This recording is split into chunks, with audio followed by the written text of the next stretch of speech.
What's up, everybody? Back for episode 81 of the Pitside podcast. We've got a great episode for you today. We're going to cover off some of our recent charity event. We've got some new stuff coming up for week 13. And first, we're going to talk to Gavin Chatham. So stick around. We'll get started in just a minute. Welcome to the Pitside Podcast, where we discuss the latest news and developments in the Coast to Coast Racing League, as well as other racing news inside and out of iRacing. Here's your host, the Ayla Outlaw, Preston Cranmer, and Roger, the Bassman, Craig. Yeah, so we're back. It's been a little while. Things have been a little busy, be it league or personal wise. Had a lot going on lately, but we're back. I guess we're getting close to the end of the season. Yeah. I mean, it's winding down. We've only had a few podcasts this season. Like you say, it's just we've been tied up so much. But things are just ticking along. Just on all cylinders, everything's going good, and next season's looking good. So we'll talk about a bit about that. But first, we should probably get into our the guest we got this week. A pretty interesting dude. Yeah, so we're going to talk to Gavin. Can you pronounce his last name for me? Because I know I'm going to mess it up. Chatham. Chatham. I keep wanting to add the extra H in. Just like Chatham, Ontario. Yeah, well. Gavin Chatham. Yeah. That's how I remember it. It's not going to help me. But yeah. Anyway, let's talk to Gavin. Gavin actually is fairly new to the league, but has a lot of racing experience. So you'll hear a lot about that here in just a second. And when we come back, I'll tell you what's famous about Chatham, Ontario. Okay. There you go. And we're here with one of our newest members in the Coast to Coast Racing League, Gavin Chatham. Am I saying your name right? Chatham? Chatham? Yeah, that's correct. Yeah, Chatham. Chatham. Okay, it's kind of like Chatham, Ontario.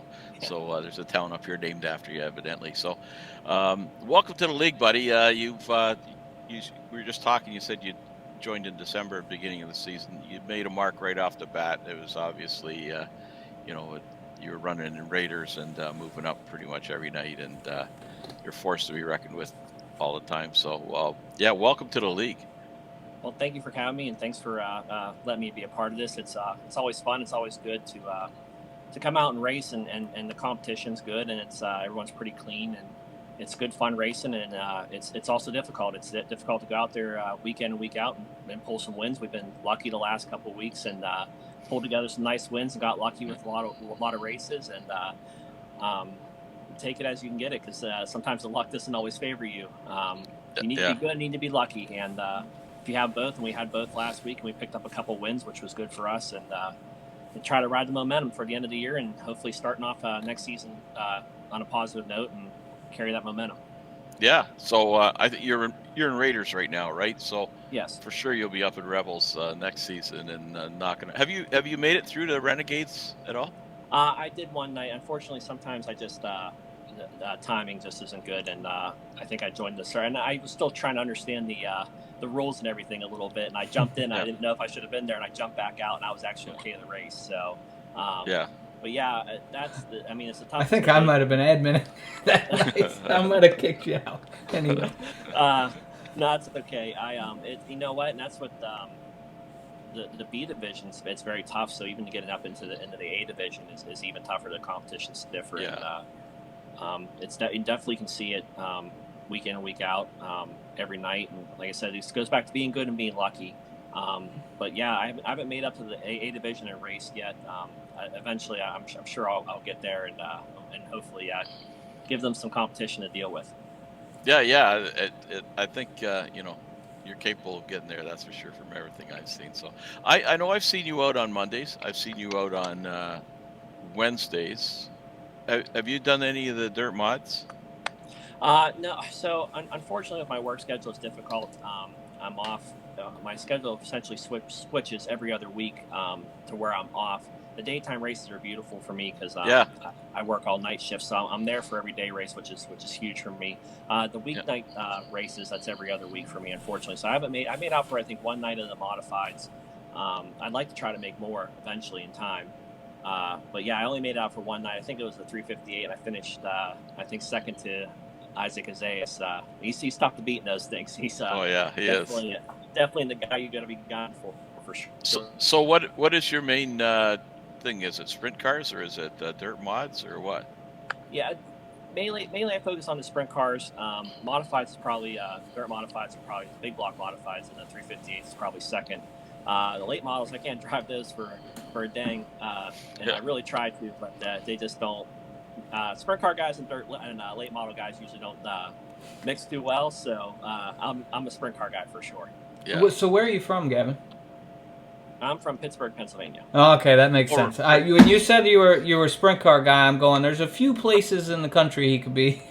Pennsylvania's one of them. Yeah, we are prime spot of Pittsburgh's perfect. 3 hours I can go east, and I got Williams Grove, Port Royal, Sealings Grove, Lincoln Speedway, all that way. Lernerville Speedway is my home track essentially. It's only 30 minutes from my house, and then you can go into Ohio with Attica, Wayne County, and all those tracks over there. And it's sprint car country here for sure. You're right in the thick of it. Yeah, exactly. And it's the best sprint car racing you can, the best and the most competitive sprint car racing, especially out east. Those guys do quite well, especially against when the big guns come to town. Yeah, that's for sure. And we've got a lot of members that are in Pennsylvania, so we'll have to see if we can get you hooked up with a few of those guys. But another question I had, I think I've seen you out with the NASCAR stuff too, have I not?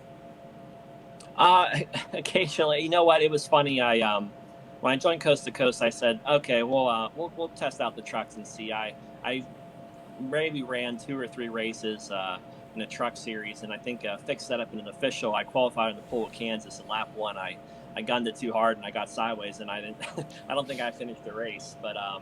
So I was like, oh, we'll see what happens. And I think it was Atlanta was a track, and everything played right in my cards, and we ended up finishing third tonight. We were winning the race, and I felt like I may have gotten dumped there a little bit, but I was still ecstatic to finish third. I think I remember that race. I think I remember that race. Where was that race at?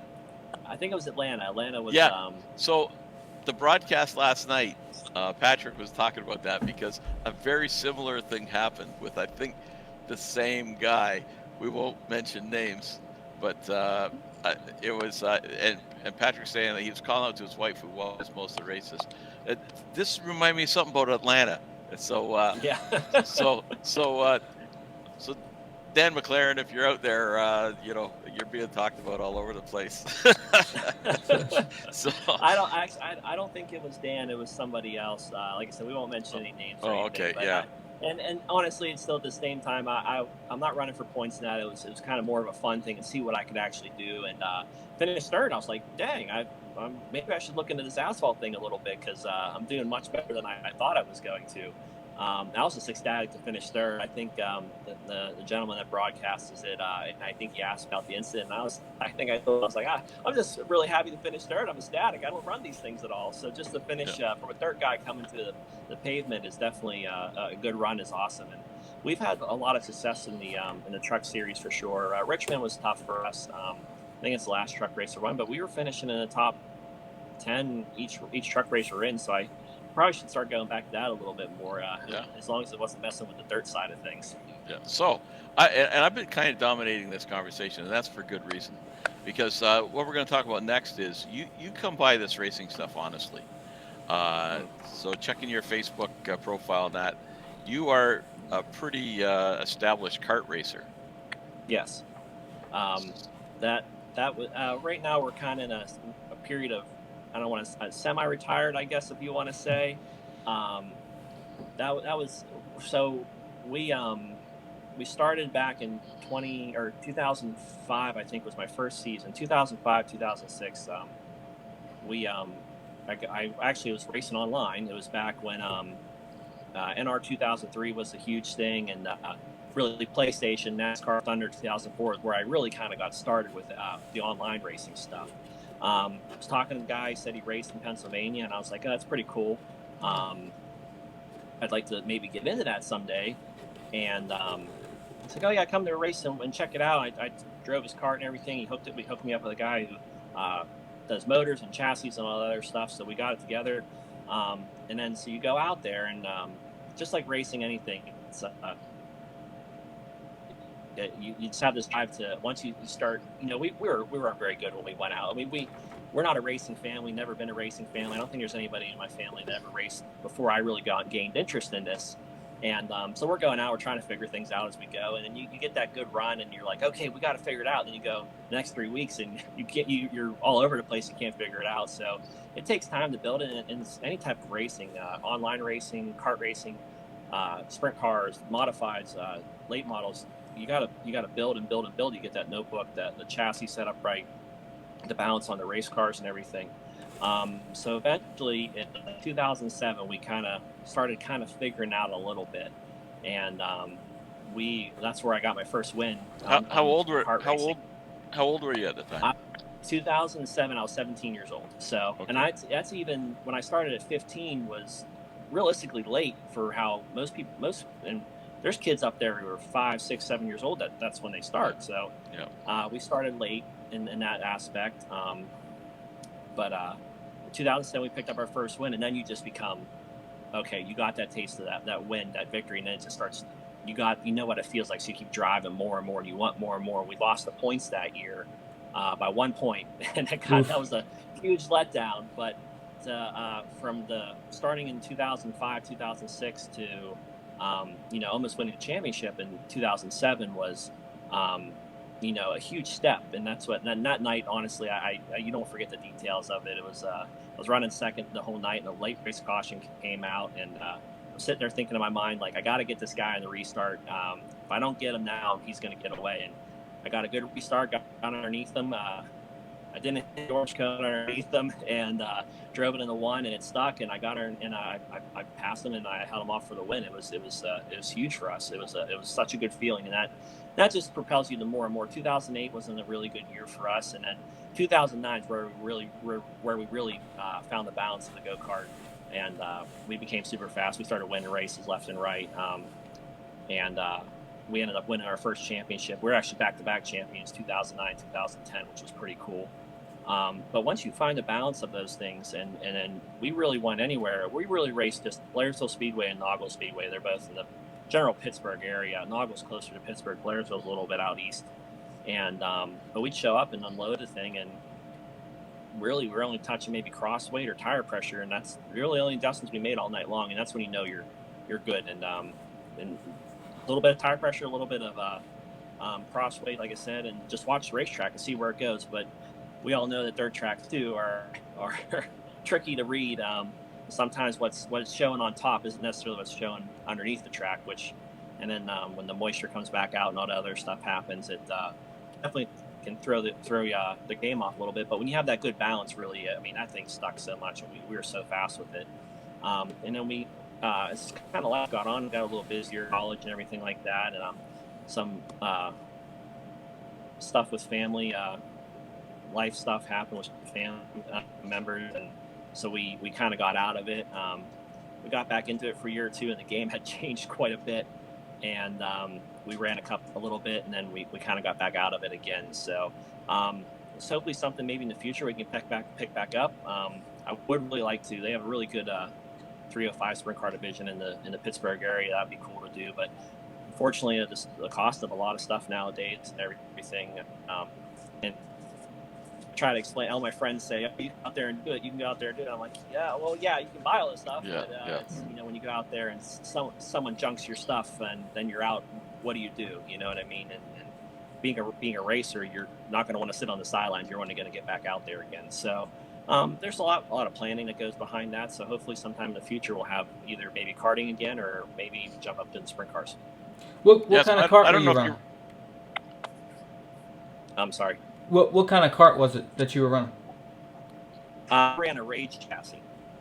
So, like, what class? I'm sorry. It was a Rage chassis. The class, it was like the Briggs Senior Mediums and Senior Lights was the class we were running at the time. I think they're now, it then transitioned to Animal, like 350 and 400, I think. And now I think they're all clone motors now. I don't think Animals and the flatheads, we ran a flathead motor, they don't exist anymore. And it transitioned to Animal motors, and then from there it transitioned to these clone motors. Last time I went up there, I think it was all clone motors and Predator motors now. So I don't know if you realize. I don't know if you realize Preston just finished his rookie year in a kart. Yeah, so you're talking about starting at 15. I started. I think we're the same age actually. I started at 33. So you had an 18-year jump on me there. Okay, so you're a little behind the curveball, but how did your rookie season go? It went okay. I actually had to have a hip replacement about 3/4 of the way through, nothing related to karting. But just Okay. so that kind of threw us off. We didn't get to really finish the season, but it was a lot of learning. We're running Predator stuff and on used equipment, so it was a good learning experience. But it was just about a learning experience every single week. It is, and honestly, even like when we were pretty successful at it, and we would, I mean, it's a good feeling when you roll into the racetrack and people point fingers at you and say, whatever he's doing, do what he's doing because you're doing something right, or you got to watch him because he's a fast guy. But you're still always out there learning, anyways. Even when you're fast, you're still learning every single when you're there. Yeah. So, where do you? Sorry, Roger. No, go ahead. I was just gonna say, where are you running at right now? So it was a track called Capital City Speedway. It's a fairly popular track, and I know some of the Pennsylvania guys travel down to it occasionally for the bigger races. Okay, yeah. I think I've heard of that before. Yeah. I think every once in a while I log into Bob's Sports School. I don't know if you've heard of that website. Oh, yeah. Yeah, okay, yeah, it's like the main karting thing, and that's what all the stuff on there. I log in every once in a while and just read what's going on or kind of check up on things and see what's new or any new racetracks or anything like that around the area. Yeah, I think you end up in the northeast thread where I end up in the southeast, so we probably haven't run across one. Yeah. Okay, well, that's fair. So how long have you been out of it now? How long have you been out of karting? I think we last raced in 2016 or 2017 was our last season, I believe, where we ran. And we haven't really back into it yet. Haven't had a ton of time. My schedule's gotten a little better now, so I think within the next year or so, I'd like to get back into racing. It's just very enjoyable to be at the racetrack. I always enjoy it. I always have fun with it. It's everybody there's a nice. They're great people to be around, and I really do miss going a lot of the times. I don't miss getting out at like 12 or 1 o'clock in the morning sometimes when the shows run late, but I do miss being there, and I really hope to get back to it someday. Yeah, I would agree. I think that was the part that blew me away, at least when we started, is just how much of a community it actually is. You picture this cutthroat, like, everybody's out there to whip on each other kind of thing, but that may be the case on the track. But we come off a track, through the course of the season, I had guys hand me 3 sets of takeoffs and just say, here, man, here's an extra set of tires. They knew I was learning, but everybody helped me. Like, there was moments where they weren't real helpful, but for the most part, it was everybody's out there looking out for each other. It's a cool environment. I agree 100%. They're not going to tell you all their tricks and secrets that they have or what they got, but they'll definitely steer you in the right direction. Or we've never had an issue, and we've always been that way too. Where hey, what gear you got on tonight, or what are you running? And we'll help out. We'll tell them. I mean, do you want to? I mean, this is where we're at tonight. I mean, doesn't mean we're going to stay there, but this is where we're starting out tonight, or this is where our baseline gear is what we run at this racetrack, and or this is where we start for tire pressure. And yeah, I mean, like I said, it gets them in the ballpark. I mean, it might not be where and every night changes the racetrack, so you really don't know where you're going to end up until you see where the racetrack's going, and obviously where you get out there and feel that stuff. But yeah, it is truly amazing how the racing community really does. Everyone helps each other out, and you see it out in karting levels, and you see it all the way up to the World Outlaw levels when you're right. Goes in the work area for open red. And there's guys, and that's really cool when Brad Sweet and David Grauble or Brad Sweet slips up, David Grauble wins the points, and Brad Sweet's guys there helping David Grauble's guys, or vice versa, on the car and try to get it back out there. So it can't be cutthroat out there for sure. And definitely the competition is high. Everybody wants to win, but when it comes down to it, at the end of the day, there definitely is a lot of people out there that are willing to help and get people squared away in the right direction. What do you do for a living? I prefer not to say, but responder. Oh, okay. Very cool. Very cool. Yeah. Are you in our? I'm sure you could probably put 2 and 2 together. Are you Well, in the veterans and first responders division of our league? Are you aware of that? I am. I haven't ran any races there yet. Yeah, I am, and I definitely appreciate you guys putting that on for us. We I just haven't unfortunately been able to really race any of those races yet. Once it's something to be like, I'd like to race every night if it's possible. I try to race as much as possible. Sometimes you got stuff going on, and I can't always make it. But yeah, no, we do appreciate, and I appreciate what you guys do for us and putting that on for us. And I'd like to make it out to hopefully maybe before the season's over, and then hopefully some more races next season as well. Yeah. Well, we've cut back. We were running them regular last fall, but through the winter season, we've just had it for special events and stuff. But yeah, I'll make sure that you're in there and you're aware of everything going on. So Thank you. yeah, I think we're at that point. So I don't know if you've seen the podcast before, Gavin, since you're a little bit newer, but Roger and I have a couple of questions we always ask our new guests. So I'll go first. So Okay. who so far? I know you haven't had a lot of time, but so far, who would you say is your biggest rival in our league? Biggest rival? Oh,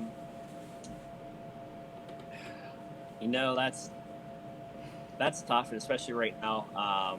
I've raced with Jeff a lot through Miller Time Motorsports and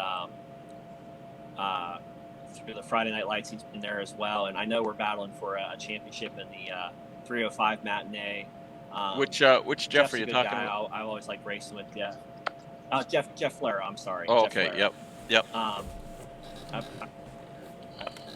But also, I might have to say Patrick Bankler right now. Oh, yeah. He's a great guy, but I feel like he's fast, man, and that's what he's always pushing to go faster and faster, and that's what I felt pretty good in the 360 matinee. I won the last 2 weeks, and then unfortunately got caught up in some rest this week. But I'm trying to give him a run for his money in that championship as well. So maybe Patrick Spangler right now, just because. Just for how fast he is, and I feel like I'm trying to give him a run for his money for sure, especially in the 360 matinees on Monday. All right, Yeah, well, that's that's good company to be in. That's very cool. Yeah. So my question always is your greatest iRacing memory. What is your greatest iRacing memory? My greatest iRacing memory, probably second is probably my first 305 race at the Land. I really wanted to race a sprint car race really bad, and that's probably number 2. And I finally picked one up when I first got iRacing. But my best memory is probably we had a 305 division for Miller Time Motorsports. First league. When getting into this, I had no idea. I raced NR 2003, and I was in some league. East Coast Thunder was the league I raced in there, and so I was kind of familiar with broadcasting stuff, but like I had no idea. And one day I got messages and said, "Hey, would you like to join our league?" And I'm like, "That's pretty cool. Yeah, absolutely, I'll join it." And the 305 sprint car race for Miller Time Motorsports. It was Lanier, and it was probably the coolest iRacing moment to date. It's probably tough to beat because it's my first league win and my first broadcasted win.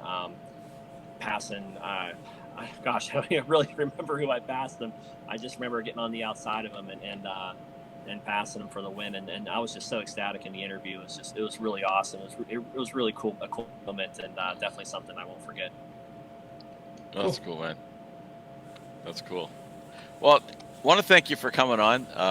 It's great to get to know you and put a face behind the name. I'm usually following your car around the track, so it's really good to meet you. And you've been a real asset to the league. I think you're a good, clean racer, and enjoy racing around you. That's for sure.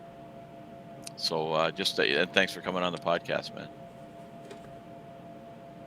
No, thanks for having me, guys. I really appreciate it. It was really cool when you asked me to do this, Roger. I was actually pretty pumped. I'm like, I've never done it. Well, I did one other podcast one time. My buddy was trying to make it in the podcast world, and I did a podcast with him.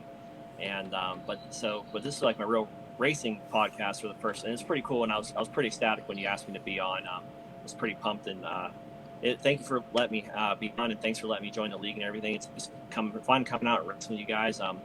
Yeah, I always try to promote the league the best I can and try to push it out there. Hopefully get some viewers. I know that I definitely bring some viewers along with me. So I want to thank them all for supporting the league and supporting me. And every night we go out. I know sometimes when I don't do too well, I'm probably not the easiest person to talk to, because at the end of the day, it's still the competition, the competitor in you. You want to do well. Yeah. So I know sometimes it can get frustrating, but I just want to say thanks to everyone that comes and supports, watches and supports the league, watches us all go out there. I hope we put on good shows for everybody, and there's been some quite a few good races I've been a part of. Yeah. So hopefully just keep it going. Yeah, and you know what? If you can get up into that Renegades division, I mean, those races every week are just like spectacular racing. So it's nothing to take away from the Rebels either. Rebels is a great place, but nothing can touch the Renegades, that's for sure. Yeah. So you have to get, next time you get up there, just make sure you know you belong and give those guys hell. I'll definitely try my best. First I need to pick a win up in the B division, because I don't think I've finished better than like third or fourth in there. So and it's tough to do that in that league. So you got to, like I said, it comes back to the same thing. You got to be good, and you got to be lucky, and for everything to kind of go your way to win. But I always rather be lucky than good, because you can win off luck. If you don't have the win, you're good, then something always seems to happen. So one last question. I'm assuming you're a Penguins fan. Why'd you have to do that? Yes, it was such a nice interview. It was a great interview. We had a nice time, and you ruined it. Why we don't have a Flyers fan in here, do we? No, manageable maybe. I'm a Capitals fan. Yeah, so it's I can semi-deal with the Capitals as long as you're not a Flyers fan. Well, the Capitals-Penguins rivalry hasn't been the same for the last 3 or 4 years anyway. It's just not as intense as it was. But it's still that Crosby Ovechkin thing. Yeah, just don't get me started on the shitty old Maple Leafs.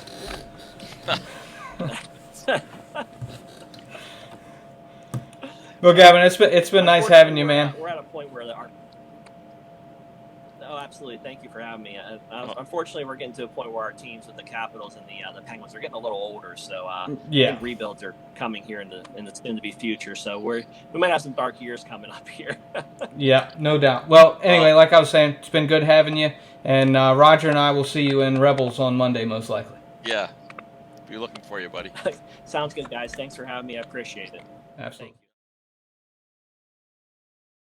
Yeah, so that was a great interview. Gavin's an interesting guy, and I thought it was interesting that kind of throughout we learned we have a lot of similarities. In fact, when you had asked him, I guess, what age he was at a certain point, and it was the same age I was. So we're pretty much same age, obviously started karting later than he did, but been involved in racing a lot of the same ways, so it's kind of interesting. Yeah, it was, when we were looking for somebody for this weekend, or it was actually last week, we were intending to do one last week and it just didn't happen. But, he's new to the league, and he just struck me right away as just a good, clean racer, and, and gets involved, like he said, he does a lot of matinee races, which is cool. Our Monday matinees, we're getting 17, 18 car counts. Like it's more than the Raiders. I know. I made it out a couple of weeks ago, and it was slam packed. It's awesome. So that's gone really, really well. And speaking of that, I mean, like, all the divisions are going well this year. We've had there was an exception last week. I don't know how many there were this week in Pro Lates, but Pro Late's been getting over 20, and it's been that's been really encouraging. So it's all the divisions are holding their own. We were planning on dropping one of the Hometown Hero divisions. Now, I kind of thought the 410s wouldn't get the support, but everything's been strong. So it's it's good. And might as well talk about it now. Like, we're getting close to next season. We're planning for next season now, and getting everything lined up. but I don't think there'll be any changes. Like I think this will be the first ever no schedule changes whatsoever.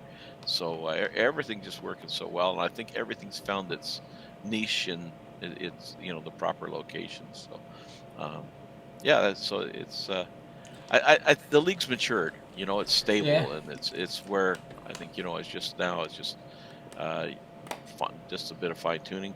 But part of that is I posted some stuff last week about stepping back, and I mean everything's fine.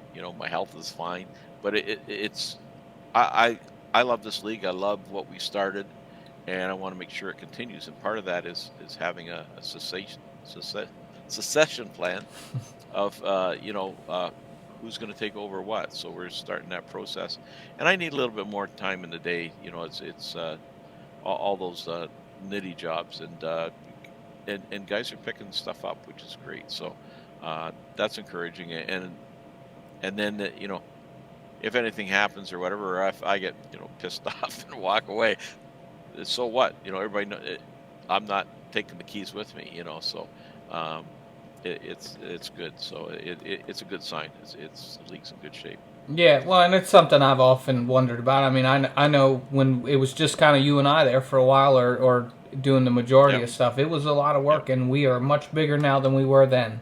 Yep. Yep. And it's tough. Like I have a full time job, and you got to make time to do stuff, and you need to be able to enjoy your retirement. You can't Yeah. work on this nonstop every day. And No, I know, and sometimes it comes to that. Like it's wee hours of the morning, I'm getting messages because something we got to get something taken care of. yeah, yeah. But it's interesting. It was just before we came to this segment, I was kind of looking at the standings to see, what's going on in all the divisions, and like they're updated already from tonight's races. Patrick Spangler's taken that over, just done a super job on it. So it's cool. Just to go in and look at. Oh, he's got Yeah. all the standings. I'm not sure he's got um, the street stocks done yet, but I know he's got the other ones in. So I mean, it's just a matter of time. Yeah. That's at night. Nobody expects to see them necessarily till the next day. I mean, it's That's late at night. reasonable. That's more than Yeah, reasonable. yeah. But he's been doing a bang up job on that. We got some great races for the championships coming up.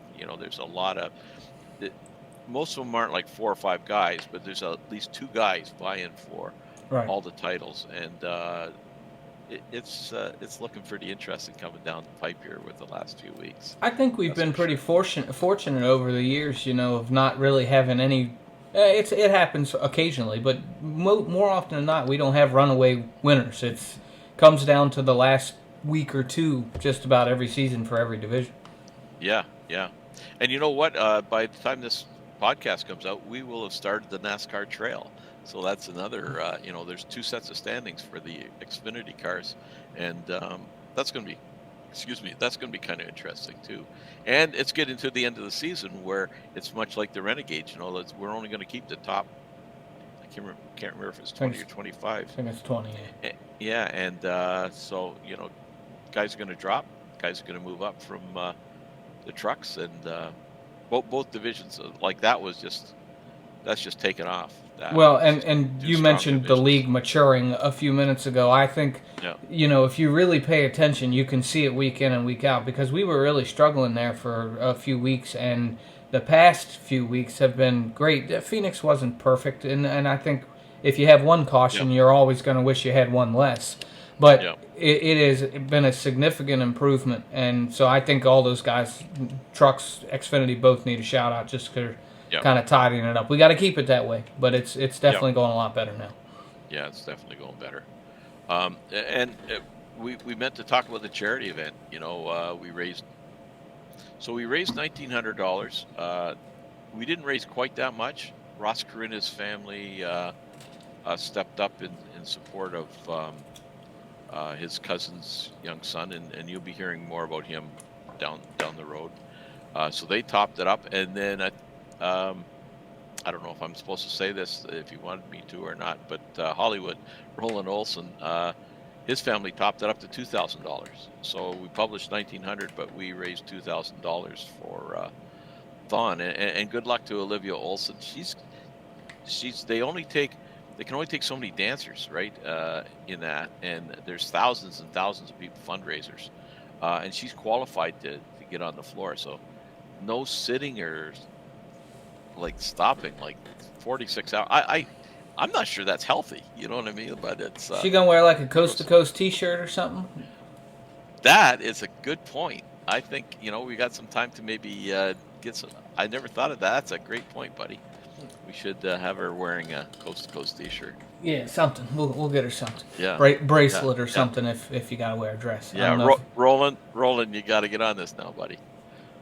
You can say Lucy 3 on the other side, but one side needs to say coast to coast. There you go. So, So, and if you guys didn't know, the reason we weren't able to have a podcast last week, Roger had pre-scheduled Kyle Moonen to be on, but I don't think that panned out the way we planned, so we had to kind of reschedule. But Isaac Salas cleaned up. The dude dominated the dirt mods in both the small block and big block divisions. Yeah. And very gracious winner too, I should say. I thought he represented the league really well and throughout the whole event. So I thought that was pretty cool. Yeah. It's and he's dominating the dirt mod. We're gonna put a bounty out on that boy pretty soon because it's much like the Bandy Boys. And the Bandy Boys went down this week. So I saw that. Yeah, and it's great. Aiden was beside himself with that victory.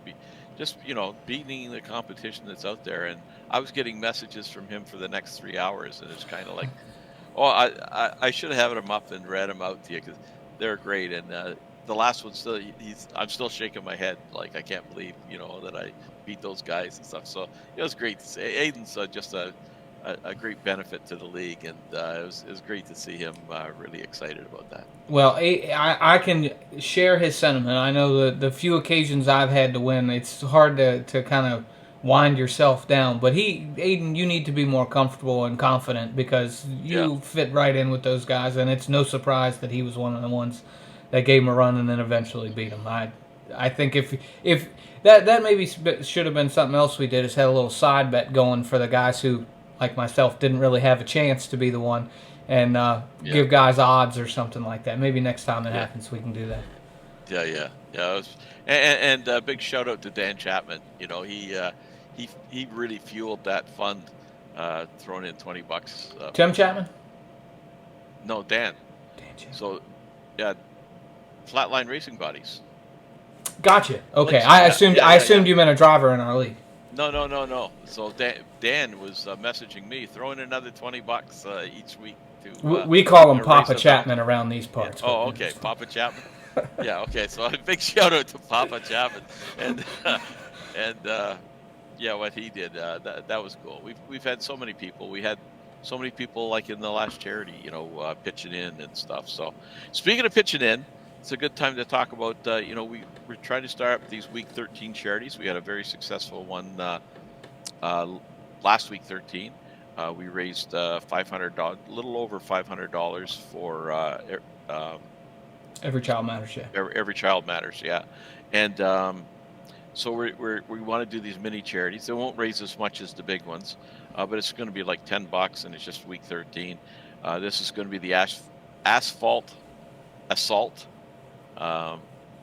And thanks for the name, Preston. You're welcome. I didn't know you were going to have a hard time pronouncing it, but even better. Well, I want to say that I was trying to say the Canadian. I always try to correct myself because we say asphalt. Yeah, incorrect. Wrong. Yeah, so it's Asphalt Assault. Oh, I didn't expect you to admit not it. Not Asphalt Assault. So anyways, that's gonna be good. And again, $10, but we need a title sponsor. We need somebody to cover those expenses, the payouts, the broadcasts, and that comes to about $250 for these minor events.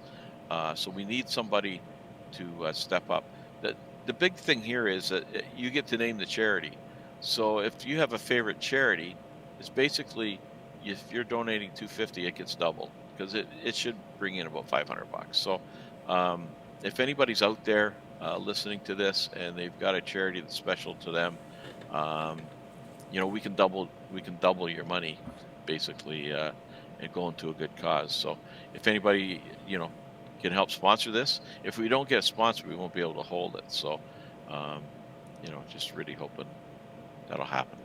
Yeah. So. Yeah, and so guys, I'll tell you too. If your team wants to sponsor it, those are great ways to do that. It's as far as sponsorships go, at least in our league, it's not as high as some of the things, and so it's a great way, especially with charity event attached. It's a great way to get your team name out there, and you can kind of lessen that burden a little bit if you're able to split it up. So, Yeah, I was really proud. Like Salty Dogs did yeah, the last one; they threw in $500, and that was kind of unexpected. I know Bill Calder was ready to do that himself, and all the guys just chipped in, and it was great. So, yeah, if there's anybody out there,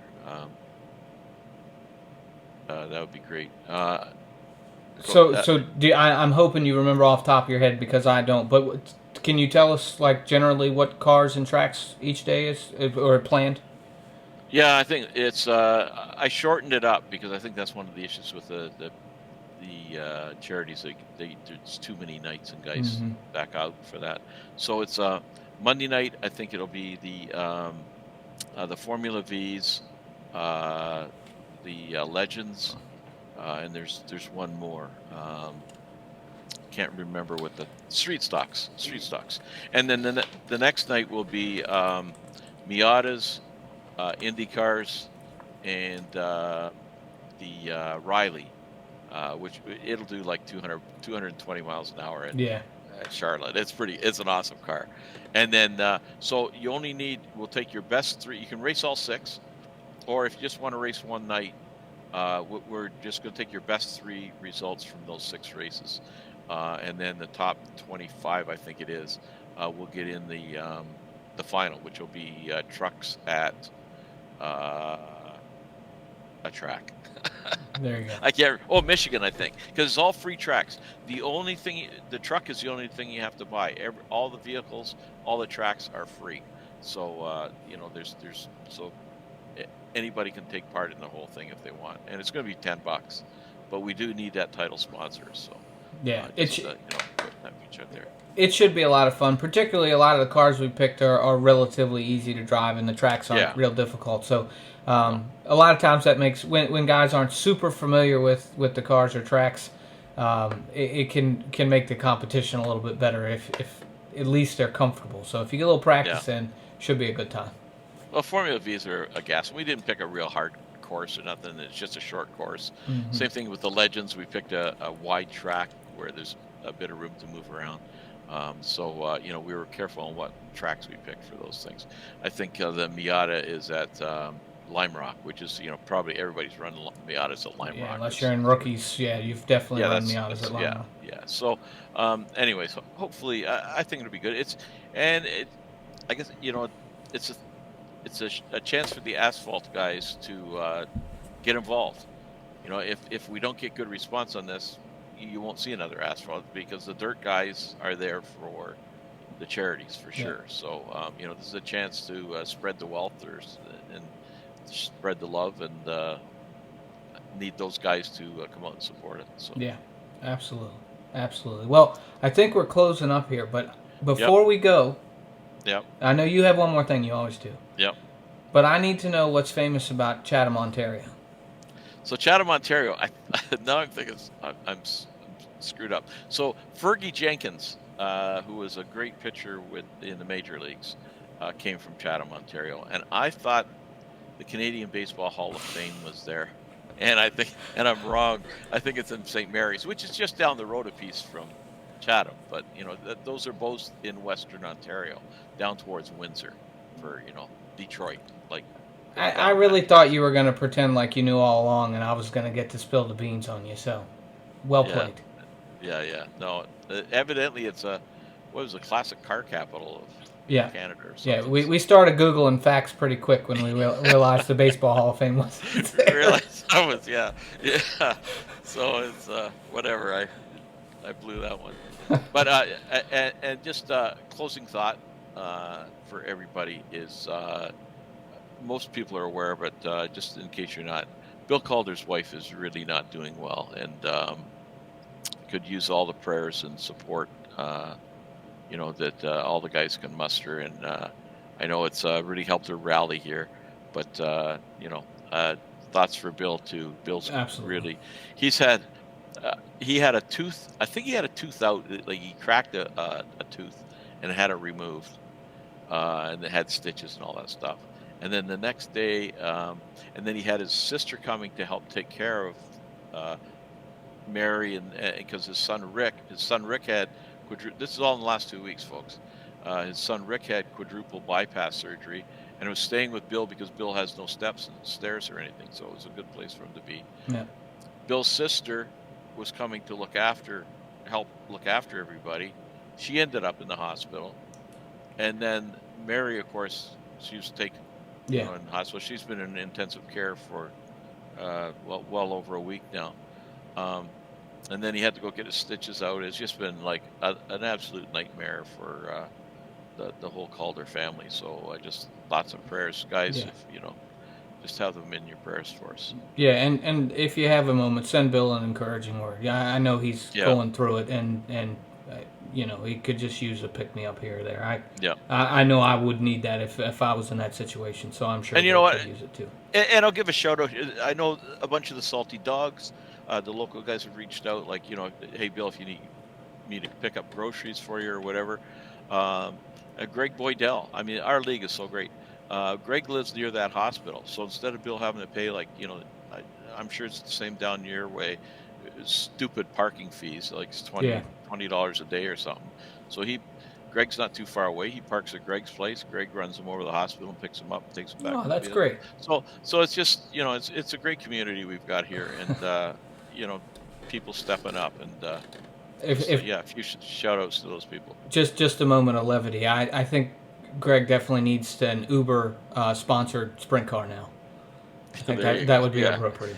Yeah, you should have Greg Boydell, get Uber on your car there somewhere. You go. Yeah. There you go. Yeah.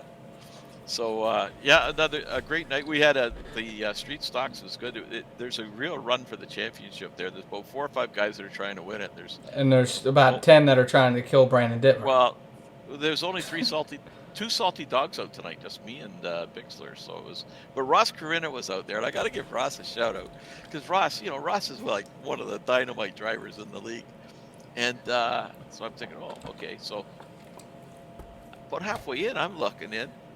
Ross is 10 laps down. He's hitting everything that's moving. It was awesome. I think some of the guys that run up front when they come out to those enduros cause the most chaos because they just need a break from trying to win every week. Oh yeah, it's So it was good. So big shout out to Ross. It was fun to see him out there. And then and we got a new feature for this thing now too. Is everybody stays on the track after the race is over, and we have a last man standing. It's a demolition derby. In case you didn't think that technically the the race is a race, and it is a race. Guys are running for points and everything else, but so next season we might have bonus points for who last man standing might get 50 points, right? So who ended up winning tonight? It was oh God, I'm trying to think because I know Barry Goldner almost had it. We made sure Dittmer didn't get it, and God, that's terrible. I can remember him pulling his car up in the front. You'll have to check tomorrow for the I'll go report. Back. Yeah, I can't remember. It was my head hurt after being hit so many times that I can't remember. People beat up on you, don't they? That's terrible. All right, guys. Well, we really appreciate you tuning in again. We will be back at some point. I'm not sure exactly when. The goal is always every other week, but it may be next week or it may be 3 weeks. We'll just have to wait and see. But doing our best. Yeah, we'll try to let you know our intentions, but the focus is really making sure we're having great racing in the league. So that's where we'll keep our minds, and we'll be back here as soon as we can. Drive safe, everybody.